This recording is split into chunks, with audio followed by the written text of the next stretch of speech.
Feminism एक ऐसा belief के स्त्रियों को भी पुरुषों के समान अधिकार एवं अवसर मिलने चाहिए। लेकिन हमारे सोसाइटी में ऐसा क्या हुआ जो हमें ऐसे बिलीफ को डेवलप करना पड़ा? मानो या ना मानो, हमारे सोसाइटी में लड़कियों के मुकाबले लड़कों को थोड़ा ज्यादा प्रायोरिटाइज किया जाता था। बट जैसे जैसे टाइम बीता, सोसाइटी इवॉल्व हुई, लोग बदले और उनकी सोच बदली। हमने हमारे सोसाइटी में जेंडर इक्वालिटी लाने के लिए कुछ चेंजेस करने शुरू किए। जैसे पहले हम सोशल चेंजेस लाए, जैसे लड़कियों को पढ़ाया, उन्हें सक्षम बनाया ताकि वो मर्दों की बराबरी कर सके। फिर हम कॉन्स्टिट्यूशनल चेंजेस लाए, जैसे reservation for women in the parliament, जिससे कि महिलाओं का रिप्रेजेंटेशन सही से हो सके। और ओवर द इयर्स हमने कुछ लीगल राइट्स भी इंश्योर करे वुमेन्स के लिए, जैसे dowry act, domestic violence act and IPC में भी हमने कई सारे सेक्शंस को इंट्रोड्यूस किया जो वुमेन्स के अगेंस्ट हो रहे क्राइम से लड़े एंड जो प्रॉब्लम्स औरतें झेल रही हैं उनसे डील करे। बट हमसे एक छोटी सी गलती हो गई। उन लॉस को फ्रेम करते वक्त हमने उन्हें जेंडर न्यूट्रल नहीं फॉर्म किया। मतलब अगर इनमें से कोई भी क्राइम वुमेन के अगेंस्ट हो तो उसके लिए लीगल रेमेडीज है, बट वही अगर किसी मेल के खिलाफ ये सारे क्राइम्स हो तो उसका कोई लीगल रेमेडीज नहीं है, उन पर कोई केस नहीं हो सकता। और इसी बात का फायदा उठाकर कुछ औरतों ने इन लॉस का मिसयूज करना शुरू कर दिया। मतलब हमने एक प्रॉब्लम को सॉल्व करने के लिए एक सोल्यूशन निकाला, जिस सोल्यूशन ने और 4 प्रॉब्लम्स खड़ी कर दिए। झूठा केस डाल दूंगी आपके ऊपर डाउरी का, कुछ खा लूंगी और पुलिस स्टेशन में जाकर कहूंगी मारने की कोशिश करी है मुझे, पिछले 3-4 बार ही मार चुके हैं मुझको। क्यों फालतू में बात कर रही है? फिजिकल टॉर्चर करते हैं, मेंटल टॉर्चर करते हैं मेरे साथ। These provisions of IPC are grossly misused. Not only being misused, but they are grossly misused. 2-month-old Zoya is making news for being the youngest bail applicant before the Mumbai Sessions Court. Her stepmother filed an FIR accusing her and 7 others in a dowry harassment case. Toral Varya with his details.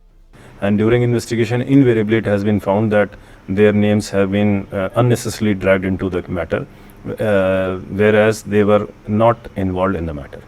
मेरी FIR में 6 लोगों का नाम दर्ज था, जिसमें मेरी 87 साल की नानी, मेरे मामा जी, मेरा छोटा भाई जो इंडिया में रहता ही नहीं, और मेरे बुजुर्ग माँ बाप इंक्लूडेड थे।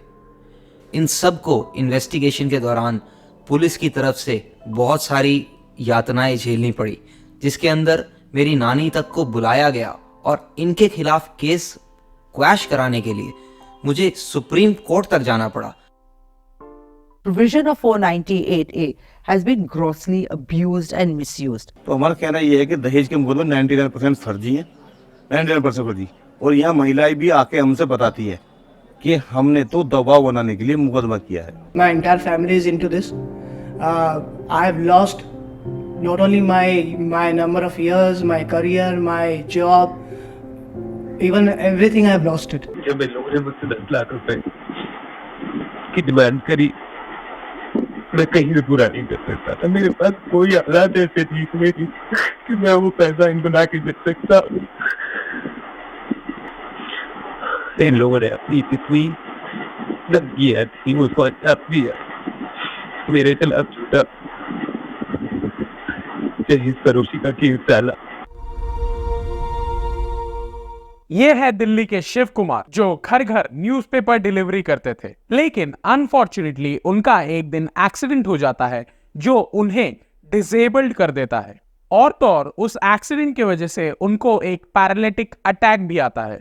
इस हालत में 0 इनकम सोर्स होने के बावजूद जब उनकी पत्नी के साथ डिवोर्स होता है तो उन्हें अपने पत्नी को 5 लाख तक का एलिमनी देना पड़ता है, जिसे वो क्राउड फंडिंग करके देते हैं। आज के इस वीडियो में हम बात करने वाले हैं हमारे इंडिया के लीगल सिस्टम के कुछ ऐसे लॉस का, जिन्हें बनाया तो गया था वुमेन राइट्स को सेव करने एंड वुमेन को एम्पावर करने, लेकिन कुछ औरतें उन लॉस का मिसयूज करके कैसे आदमियों को फंसा रही हैं। एंड साथ ही हम ये भी जानेंगे कि कैसे वो लॉज जेंडर बायस्ड और एंटी मेन है। तो अगर आपको ऐसे ही टॉपिक्स पर वीडियो देखना पसंद है तो make sure you subscribe to our channel. ये आपके लिए तो बिल्कुल फ्री है, लेकिन इससे हमें बहुत मोटिवेशन मिलती है। Law number 1, IPC section 497, adultery. Basically ये लॉ एक्स्ट्रामैरिटल अफेयर से डील करता है। इस लॉ के मुताबिक अडल्ट्री एक ऐसा रिलेशनशिप होता है जिसमें अगर एक मैरिड मेल अपने वाइफ के अलावा किसी और औरत के साथ एक सेक्सुअल रिलेशनशिप में इन्वॉल्व रहता है तो उसे एक ऑफेंस कंसिडर किया जाता है। बट वही ये लॉ एक्सप्लिसिटली मेंशन करता है कि अगर एक वुमेन ऐसा कर रही है तो उसके अगेंस्ट कोई भी एक्शन नहीं लिया जा सकता। लाइवमेंट के एक रिपोर्ट के अनुसार 55% मैरिड कपल्स ने यह एडमिट किया है कि कभी ना कभी उन्होंने अपने स्पाउस पर चीट किया है और इसमें ज्यादातर औरतें ही शामिल है। और इसी कारण से 2011 में सुप्रीम कोर्ट ने भी ये कहा है कि adultery laws are biased towards men and इसी के चलते उस लॉ में कुछ चेंजेस भी किए गए। अब से अडल्ट्री को एक क्रिमिनल ऑफेंस नहीं कंसिडर किया जाता है। ऑल्दो अब भी कपल्स अपने पार्टनर के द्वारा कमिटेड अडल्ट्री को बेसिस बताकर डिवोर्स जरूर ले सकते हैं और इन केसेस में हस्बैंड को वाइफ को एलिमनी देने की भी कोई जरूरत नहीं है। Law number 2, the prevention of sexual harassment of women act of 2013। ये लॉ वुमेन्स को वर्क प्लेस पे होने वाले सेक्सुअल हैरेसमेंट से प्रोटेक्ट करता है। But the problem with this law is इस लॉ का सेक्शन 2 अग्रीव्ड वुमेन सिर्फ वुमेन को ही विक्टिम डिनोट करता है एंड एक वुमेन के कंप्लेन पर सिर्फ एक मेल को ही अरेस्ट किया जा सकता है। बट व्हाट इफ ये क्राइम किसी फीमेल ने मेल पर किया हो या फिर किसी फीमेल ने फीमेल पर ही किया हो। 2013 में वाईकॉम 18 ने देश के कई सारे मेट्रोपॉलिटन सिटीज में एक सर्वे किया था जिसमें यह पता चला था कि 43% मेल कॉर्पोरेट प्रोफेशनल्स कभी ना कभी वर्क प्लेस में सेक्सुअल हैरेसमेंट का शिकार हो चुके हैं। एंड अगेन कोई कंप्लेन नहीं किया जा सका, कोई एक्शंस नहीं लिए जा सके क्योंकि हमारे जुडिशियरी में ऐसा कोई क्लॉज ही नहीं है जो मेल्स को इन क्राइम से प्रोटेक्ट करे। और दुख तो तब होता है जब कोई आदमी जाता है कंप्लेंट करने तो पुलिस उसका कंप्लेंट रजिस्टर भी नहीं करती। एक लेडी सुपरिंटेंडेंट ऑफ पुलिस ने तो ये तक कह दिया अगर लड़की छिड़ रही है तो छिड़ जाओ ना, जब उनके पास एक लड़का कंप्लेंट लेकर गया कि उसे एक लड़की 2 हफ्तों से परेशान कर रही है। Law number 3, Hindu adoption and maintenance act. इस सेक्शन में ये क्लियरली मेंशन्ड है कि एक हस्बैंड को ये ऑब्लिगेशन है कि उसे अपने वाइफ को लाइफ टाइम के लिए मेंटेन करना पड़ेगा, यानी उसके सारे खर्चों को उठाना पड़ेगा। पर वो मेंटेनेंस कितना और क्या होगा वो कहीं भी मेंशन नहीं है और इसी की वजह से इस लॉ का कुछ औरतें आसानी से मिसयूज कर रही हैं इर्रिस्पेक्टिव ऑफ द फैक्ट कि उनका पति ये ऑब्लिगेशंस मीट करने के पोजीशन में है या नहीं। जैसे कि स्टार्टिंग में हमने शिव कुमार जी के केस में देखा कि फिजिकली डिसेबल्ड होने के बावजूद उन्हें 5 लाख तक का मेंटेनेंस देना पड़ा अपनी वाइफ को। Justice HS. मदन जो कि पंजाब हाई कोर्ट के एक जज है, उन्होंने तो अपने एक जजमेंट में यह तक कह दिया था that husband must beg, borrow और steal to maintain his wife and child. The next law is section 498A, cruelty by husband and his family. ये लॉ इंडियन ज्यूरिस्प्रूडेंस का मोस्ट अब्यूज्ड लॉ है और ऐसा मैं नहीं कह रहा हूं, ये कहना है men's right activist Deepika Bhardwaj का। ये भी बाकी सभी लॉस की तरह जेंडर बाइज्ड है और इस लॉ में भी क्लियरली मेंशन्ड है हस्बैंड और हस्बैंड के फैमिली ही एक औरत पर क्रूएल्टी कर सकते हैं और इसी के चलते अगर किसी की पत्नी ने उन पर ये केस कर दिया तो उन्हें 3 साल तक की सजा हो सकती है, इंक्लूडिंग हस्बैंड के बूढ़े माता पिता और उसकी रिलेटिव्स। सो ऑफ कोर्स कुछ औरतें इस लॉ का भरपूर मिसयूज करती हैं।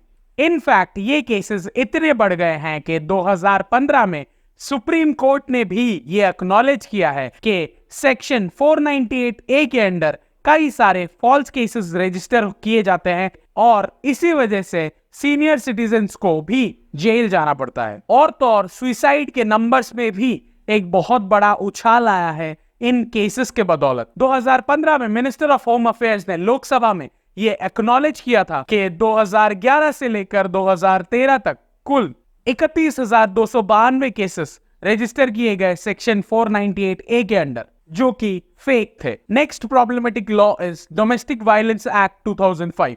इस लॉ के section 3 sub clause 4 economic abuse ये कहता है कि अगर हस्बैंड एंड वाइफ जॉइंटली किसी एसेट को ओन करते हैं, फॉर एग्जाम्पल एक घर, और अगर हस्बैंड उस एसेट को अभी बेचना नहीं चाहता है पर उसकी वाइफ उस एसेट को बेचना चाहती है, तो इस केस में हस्बैंड को वाइफ की सुननी पड़ेगी एंड उस एसेट को तभी बेचना पड़ेगा। एंड अगर हस्बैंड ऐसा नहीं करता है तो वाइफ उस पर डोमेस्टिक वायलेंस का एक केस कर सकती है, citing economic abuse. Law number 6, section 375, rape. So IPC section 375 के हिसाब से एक वुमेन का ही रेप हो सकता है। इस लॉ को इतना जेंडर बायस्ड फ्रेम किया गया है कि रेप कब कंसिडर किया जाएगा इसे भी ऑफेंस एक्टिविटी में डिस्क्राइब किया गया है, और एक मेल रिप्रोडक्टिव ऑर्गन कैसे एक फीमेल रिप्रोडक्टिव ऑर्गन को डैमेज करेगा इसे भी क्लियरली मेंशन किया गया है। इसके अलावा सेक्शन 375 का सबसेक्शन 4 काफी कंफ्यूजन भी क्रिएट करता है। उसके हिसाब से अगर एक फीमेल एक मेल को कंसेंट देती है सेक्सुअल इंटरकोर्स का, और वो तब जब उसे ऐसा लगता हो कि वो दोनों आगे चलकर शादी करने वाले हैं, तो इस केस में अगर आगे चल के किसी भी कारण से उन दोनों की शादी नहीं होती है तो वो लड़की उस लड़के पर एक रेप का केस फाइल कर सकती है। But the problem here is कि वो दोनों शादी करने वाले थे, इस बात को प्रूव करने के लिए कोई भी प्रोविजंस मेंशन ही नहीं है। एनसीआरबी की एक रिपोर्ट को माने तो 2012 के निर्भया केस के बाद कई सारे रेप केसेस खुलकर सामने आने लगे एंड उनको रिपोर्ट किया जाने लगा, जो कि एक्चुअली में एक अचीवमेंट है हमारे लिए। बट अनफॉर्चुनेटली जांच के बाद यह पता चला है कि उन केसेस में 74% केसेस ऐसे हैं जो फॉल्स है। 2018 में एमपी के जबलपुर की एक लड़की ने 6 साल में 10 रेप केसेस फाइल किए, लेकिन फिर बाद में पुलिस इन्वेस्टिगेशन में यह पता चला कि हर रेप केस जो उस लड़की ने फाइल किए हैं वो सभी के सभी फेक है, और वो लड़की ऐसा इसलिए कर रही थी ताकि वो उन लड़कों से पैसे एक्सटॉर्ट कर सके।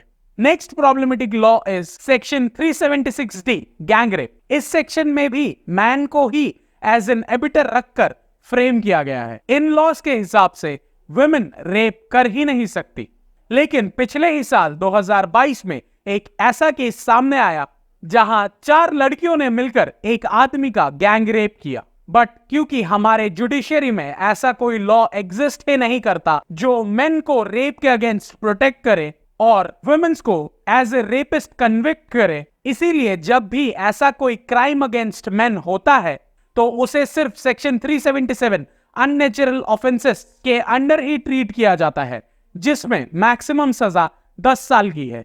Next law is section 354B, molestation. इस लॉ में मेंशन है कि अगर कोई मैन किसी वुमेन को फोर्सफुली स्ट्रिप करता है या उसे मोलेस्ट करता है तो उसे 7 साल तक की सजा हो सकती है। बट वहीं अगर कोई फीमेल किसी माइनर या फिर किसी मेल को मोलेस्ट करे या उसे स्ट्रिप करने की कोशिश करे तो उन्हें कोई सजा नहीं मिल सकती। नेशनल क्राइम रिकॉर्ड ब्यूरो के अनुसार 2013 में कुल 30,000 केसेस मोलेस्टेशन के फाइल किए गए, जिनमें से 75% केसेस फेक थे।